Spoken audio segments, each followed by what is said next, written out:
Voltamos a falar aqui do conflito propriamente dito. A Rússia voltou a alertar os Estados Unidos que é contra a entrada dos americanos na guerra entre Israel e Irã. E ao longo dessa última semana, os russos têm repetido essa advertência ao país liderado por Donald Trump. Fabrício Naitsky, nosso editor de internacional, está aqui junto com a gente para trazer mais detalhes e informações a respeito disso. A gente comentava há pouco, Fabrício, sobre a importância de China e Rússia nesse cenário como um todo, e agora os russos dizendo que são contrários, né? A porta-voz do Ministério das Relações Exteriores da Rússia, Maria Zakharova, afirmou que uma entrada militar dos Estados Unidos nesse conflito traria consequências imprevisíveis para o mundo. Foi isso que disse o Kremlin agora há pouco. A Rússia sabe bem das consequências de entrar num conflito armado, não à toa ela está presa numa guerra com a Ucrânia há 3 anos, uma guerra que ela própria começou e que sabe que uma saída negociada desde o começo teria sido muito mais fácil, muito mais simples para todas as partes. Então, a Rússia fala com conhecimento de causa. Pode falar sem muita moral, mas definitivamente com conhecimento de causa envolvendo um conflito como esses. Alertando contra uma possível entrada dos Estados Unidos, porque se isso acontecer, muito possivelmente o Irã também vai querer procurar os seus parceiros ou aqueles países que eram mais próximos para tentar uma reação. Essa deve ser a expectativa. Além, claro, do Irã tornar bases americanas que estão na Síria, no Kuwait, no Iraque, também as fragatas posicionadas ali na frente do Bahrein, alvos de uma possível retaliação iraniana. Isso seria um problema muito grande. Os Estados Unidos dificilmente serão atacados no seu próprio território, na parte continental, mas representações americanas que estejam ali no Oriente Médio definitivamente se tornariam alvos dessa ofensiva. A gente tem acompanhado uma série de manifestações, inclusive agora há pouco o Ayatollah Ali Khamenei fez um tweet, a gente não fala mais tweet, né? Fez um post pelo X, o antigo Twitter, afirmando, pedindo para que o povo iraniano mantenha o mesmo comportamento que eles têm tido nos últimos dias, que eles mantenham o comportamento com força. O grande problema disso tudo é que essa mensagem de Ali Khamenei dificilmente vai chegar nos iranianos, porque eles não têm acesso ao Twitter. Então, uma situação um pouco difícil por lá. Professor Marcos Vinícius, estamos diante de uma reconfiguração das alianças globais por causa dessa guerra no Oriente Médio?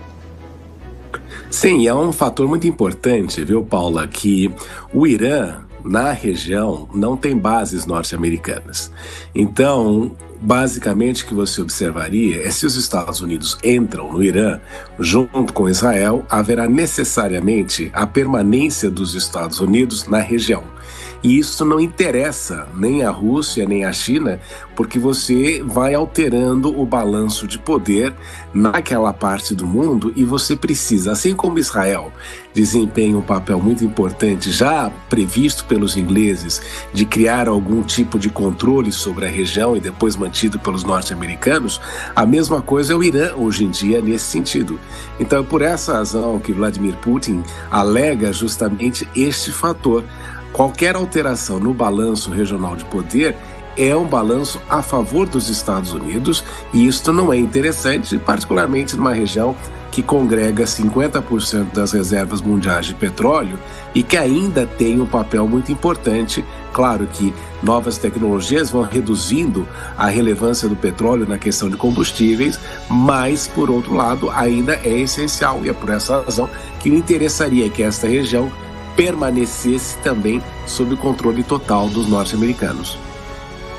Zé Maria Trindade, agora o alerta aí da Zakharova, aí a gente teve a fala da Ursula von der Leyen também, falando que o mundo está num momento perigoso, com possibilidade de um conflito mais amplo. Aí tem essa advertência da Rússia e a gente sabe que os Estados Unidos também já enviaram outros aviões para suas bases ali no entorno do Irã. É um momento que, para quem está distante, para quem não está tomando decisão, como nós aqui, dá um certo receio, né, Zé? Sim. Olha, Yuval Harari, que é um grande pensador de futuro, né, e avalia toda a história da humanidade, ele diz que existem 3 ameaças contra a humanidade. O primeiro é que o planeta entrou num processo deficitário, ou seja, não recupera o que gasta em natureza. Segundo, é a inatividade. A tecnologia, IA, vai criar tantas máquinas automáticas que vai criar uma horda de pessoas que são inativas, que não servem para nada. Isso ameaça a humanidade. E o terceiro ponto que ele fala é o desenvolvimento das armas de destruição em massa. Estão cada vez mais letais, mais baratas, e isso propicia a guerra. Então, este é um perigo real. O mundo entrou num processo de globalização muito intenso. Aí, em seguida, se pensava em globalizar o ser humano, porque todos os produtos já estavam globalizados. Nenhum produto hoje é 100% nacional de algum país. Tem um componente que vem da China, da Índia, dos Estados Unidos, do Brasil, enfim. Aí houve agora um momento de ruptura, ou seja, os países estão colocando entraves e colocando dificuldades e se protegendo. E aparece aí a possibilidade de uma guerra globalizada. Esta guerra aí entre Irã Israel e Irã está preocupando o mundo pela possibilidade, inclusive, de uso de armas nucleares, o que é muito perigoso. Mas, mais do que isso, existe essa reorganização geopolítica. Eu não vejo assim, não consigo analisar uma guerra mundial, uma terceira guerra mundial, porque não há um choque de duas grandes ideologias. São interesses nacionais de cada país que estão em jogo, né? E, para você ter uma ideia, encarece a gasolina aqui no Brasil, né? Então não há a possibilidade de uma terceira guerra mundial, pelo menos por enquanto, porque não existem dois grandes blocos, dois grandes grupos, né, que estão se agredindo. Mas a guerra está mesmo preocupando o mundo inteiro. Falta o Brasil oficialmente entrar com sua posição.